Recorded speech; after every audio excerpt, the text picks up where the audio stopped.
give more returns. Get more security and more interest on your fixed deposits from Sri Lanka's largest finance company, LMDtv Finance.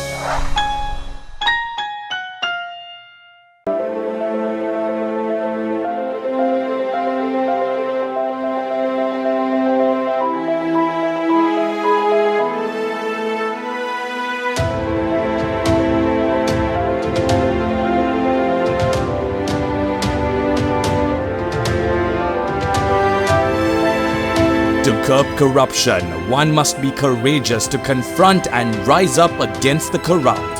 Sleep well, be guided by ethics and standards for peace of mind. Refresh Sri Lanka for a civic-minded society. LMD, the voice of business.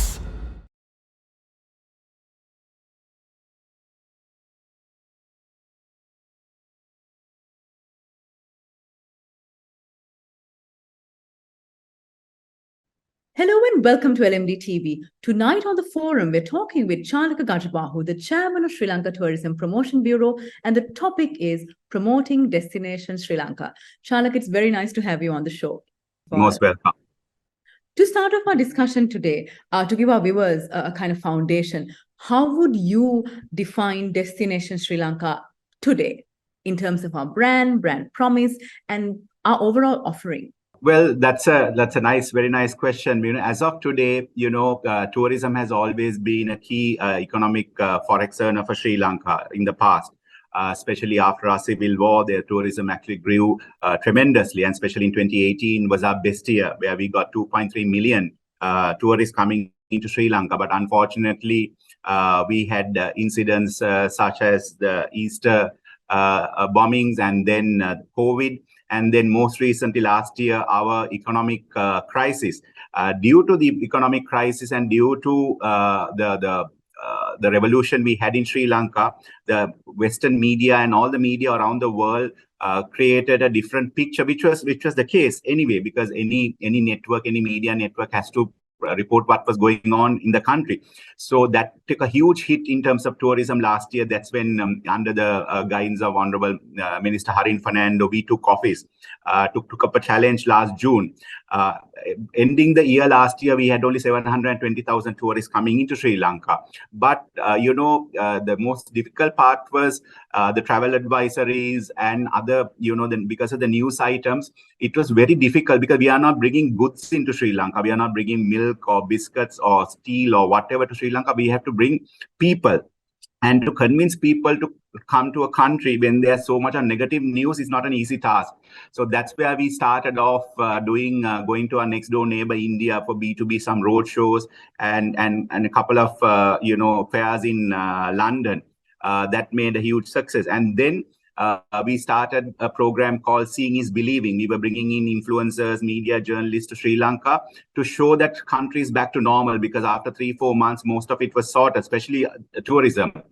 Going back to now to the exact question that you asked me, as Sri Lanka as a destination, being an island, how we talk is like, how I see my country is as we are an all-in-one capsule minus the snow, being an island nation.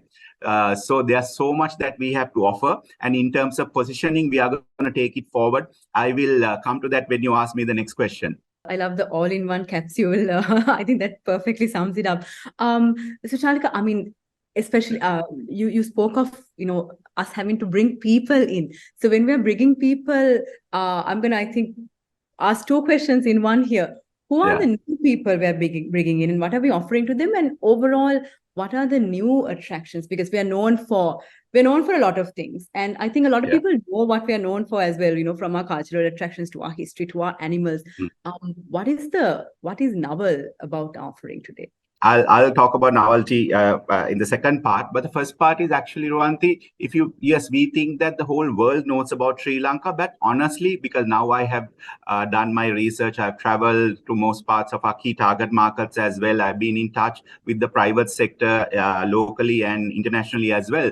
actually most of the people who know Sri Lanka is people who have been to Sri Lanka or their relatives or whatever. Still, when you look at our big markets like China, even in certain parts of Europe, still a lot of people think, some people don't know where Sri Lanka is. And the other thing is, a lot of people think we are only sun and sea, which is not the case. Like you very correctly said earlier, we have so much to offer. That's why I said we are an all-in-one capsule, whether it's wellness, whether it's adventure, culture, history, romance, the beach, everything.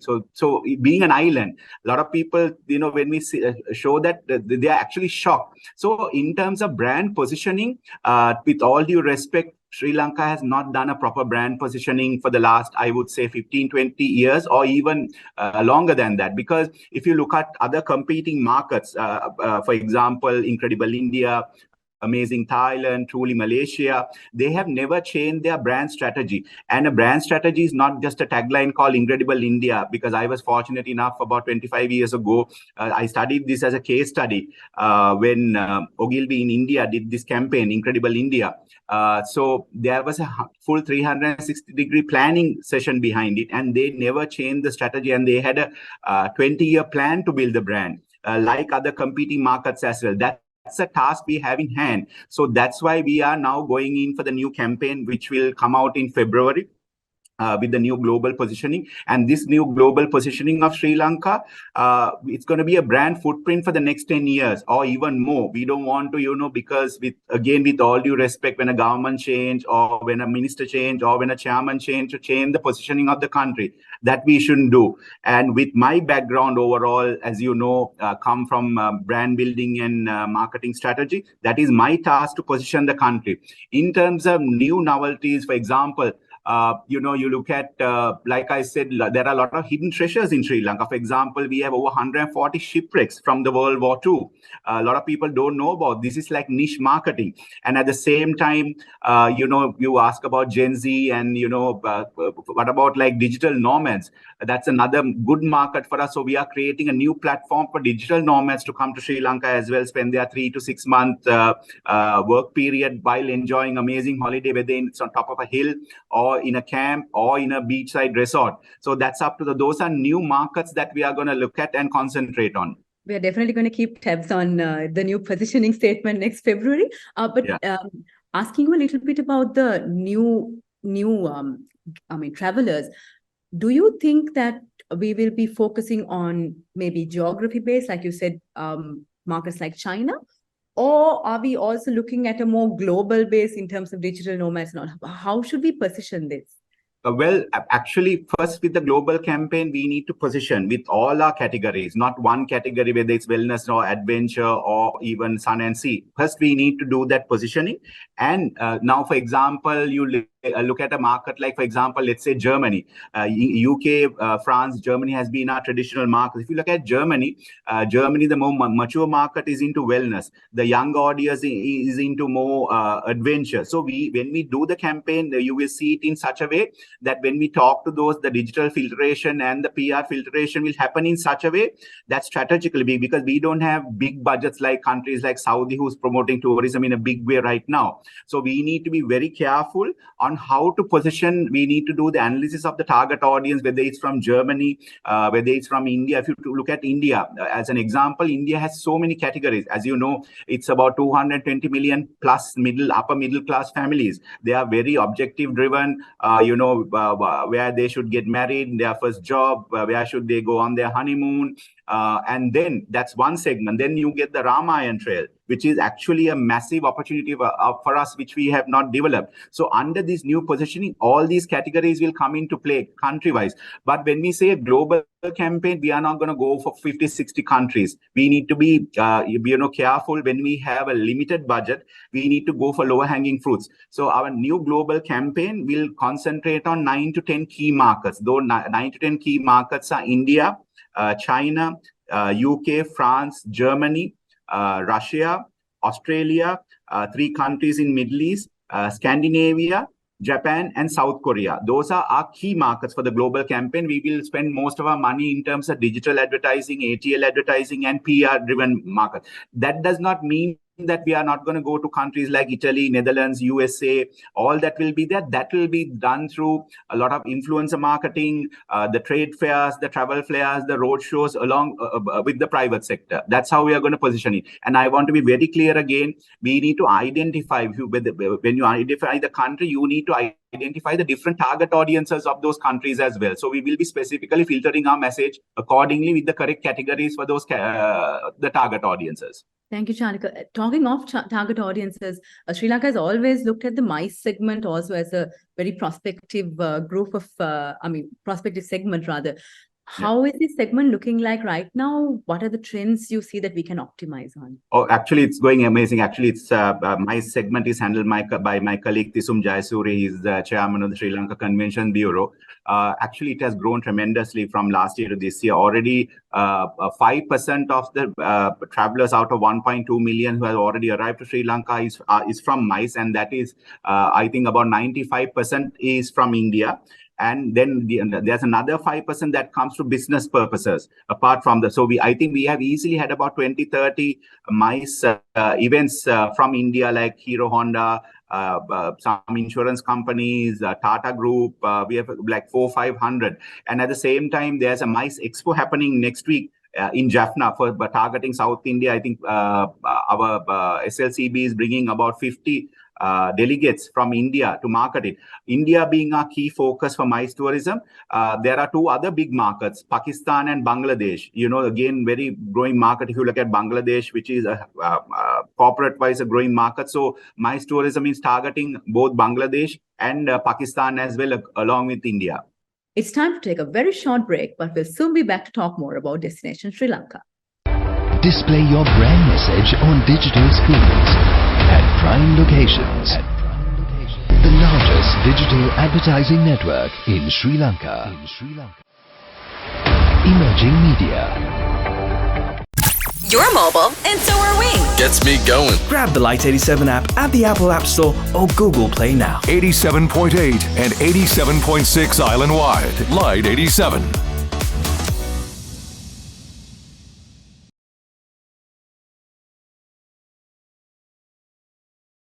Welcome back to the show. Tonight, we're talking to Chalaka Gajabahu, the chairman of Sri Lanka Tourism Promotion Bureau, about Destination Sri Lanka. I'm going to focus a little bit on the promotional aspect now. We were very excited to see Sri Lanka being promoted in a huge scale at the World Travel Market in London. And you mentioned a lot of road shows also that you've done and also in the pipeline. Can you, to start things off, can you just share the philosophy behind these kind of promotions, road shows and more BTL, and what drives this whole strategy? Yeah, it's very simple. As in before COVID, we used to take part, I think, easily in about 50-60 travel fairs and road shows, even more than that. But because of the economic crisis, this year we cut it down to like about 15. But next year we have increased it again. Don't forget, these road shows and travel fairs, what we do is actually organize it and facilitate it, because the private sector is the companies that take part. All the big conglomerates, medium to small scale companies take part in these travel fairs and road shows. And our budget comes from the tourism development levy, which is paid by the private sector. So that's why, and 70-80% of the business come through DMCs and hotels and all that. So that's why it's very important for the private sector. This is their request and this is their strategy, which I support 100%. I have experienced it myself. For example, this year's WTM, and then 2 months ago IFTM in Paris, which was a huge success. The numbers were coming in tremendously, and the private sector, this is not what I'm saying, you can check with them, they are saying the numbers are looking amazing for next year. And this November, December, we are going to hopefully hit our target of 1.5 million versus 700,000 we had last year. With the crisis, it's a massive achievement. And along with our marketing campaign, these BTL activities is a must that we must do. And in terms of return on investments, I think from what you said, we can surely see that there are returns in revenue as well as numbers. Absolutely. So with 1.2 million plus, we have already achieved $1.4 billion. Now we have overtaken the garment industry, as now we have become the second biggest forex earner for the country. I'm not saying that, I'm not trying to put garment. We want the garments industry also to grow. That's one of our biggest revenue generators for the country. And they are also coming, I think, with a recovery plan for next year with new strategies. So all three, the main drivers, which is foreign employment, tourism and garments, those are the top three that we need to drive and take it forward. Perfect. And talking about taking it forward, we heard that the president, in his budget speech, he said that we're planning to attract 5 million by 2030. 2030, if I'm not mistaken. Yes. How do you see this vision, coming into the grassroots level, and how is it being operationalized? Yeah, the 5 million target is a practical target. We are not saying within 2 years we are going to get 5 million. Of course, in 2018, we got 2.3 million. But now we want to concentrate on the high-end niche markets as well. It's quality versus quantity as well. So out of this 5 million, with his vision and minister's vision, we want to get out of this 5 million, we want to get 2.5 million high spending tourists as well. So balance 2.5 million is from the backpackers to middle to high-end middle. So how are we are going to do that? We can't do that overnight, because we need infrastructure development. We need sustainability, because especially if you look at markets like Europe, they're going to sustainability a lot.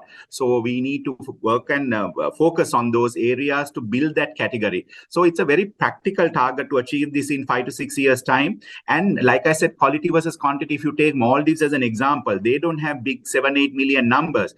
A tourist in Maldives in average per day spends to $600 to $700, whereas in Sri Lanka it's about $160 to $180. So we need to raise that bar to take it up to a different level, which will help so much directly and indirectly to the economy of the country. Chalaka, we've been talking a lot about the marketing, branding, and the positioning side. If I ask you something in relation to LMD's, one of our campaigns, I'm sure you would have seen Refresh Sri Lanka. So we launched this last year because we want to encourage a kind of mindset change and create a civic-minded society. Now, I know a lot of things are being done to promote Sri Lanka as a key destination. But if we look at the general public, Sri Lankans at grassroots level, how would you advise everyone to, kind of get together and promote the country as a key travel destination, of course, whilst ensuring civic-mindedness? Very good question. Actually, next year, we are coming up with a domestic campaign. I'm talking about I love the idea of Refresh Sri Lanka. That's from organizations and media portals like yours. We need that support. I'll tell you how we're going to do the domestic campaign. You also can play a big role.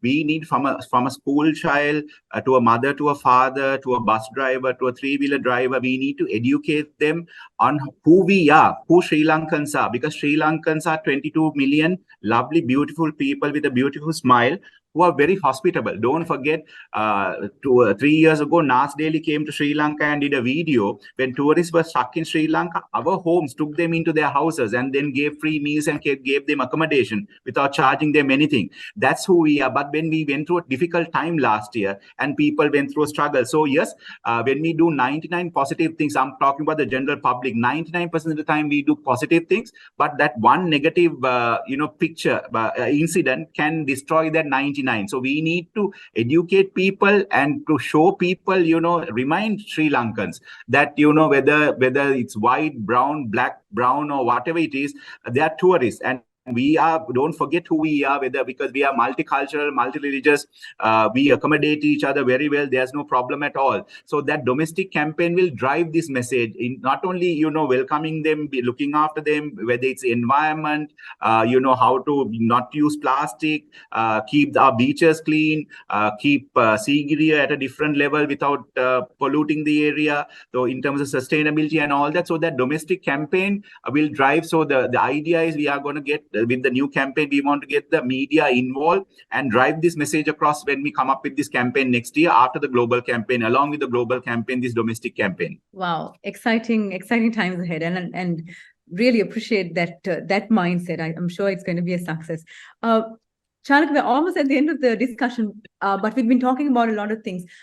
If I ask you, what are your concluding thoughts that you would like to leave with our viewers? Concluding thoughts is, like I said, when I gave the brief to the agencies to pitch for the account, my one-line brief was, we are an all-in-one capsule minus the snow. And actually, one of the biggest agencies, global agencies, who's in Sri Lanka, Phoenix, Ogilvy, won the pitch. And I don't know whether you have seen, it was in media a couple of weeks ago. Our new, the thing is, tagline does not do justice. Actually, our new tagline, Sri Lanka, you will come back for more. There's a reason for it, because when people come to Sri Lanka, we don't want Sri Lanka to be a bucket list destination, because statistically 33 or 35% of travelers to Sri Lanka are repeat travelers. They not come only once, they come many a times. So we want to tell the people who, that Sri Lanka is a place that you will come back again and again. And that's what Nas Dale is trying to promote as well. This is his 6th visit to Sri Lanka. And how he's talking about, how that Sri Lanka is beautiful and so many things to do. And I'll leave you with this thought. Steven Spielberg, I always say this, Steven Spielberg, Harrison Ford, George Lucas spent about 30-40 days in Sri Lanka in 1983 shooting Indiana Jones and the Temple of the Doom. And they called the Sri Lanka a studio. So what more can I say? Indeed. And we're hoping to see this capsule just, being shared with everyone. All the best, Chalaka, for I'm sure there's a long road ahead, and all the Absolutely. best. It's been a very insightful and exciting conversation with you, Chalaka. Thank you very much for joining us. Thank you so much, Ruwandi. Thank you so much. And to all our viewers, thank you for joining us tonight. Until next time, take care. Don't forget to subscribe to our YouTube channel and follow us on Facebook and Twitter. Thank you for watching and stay safe.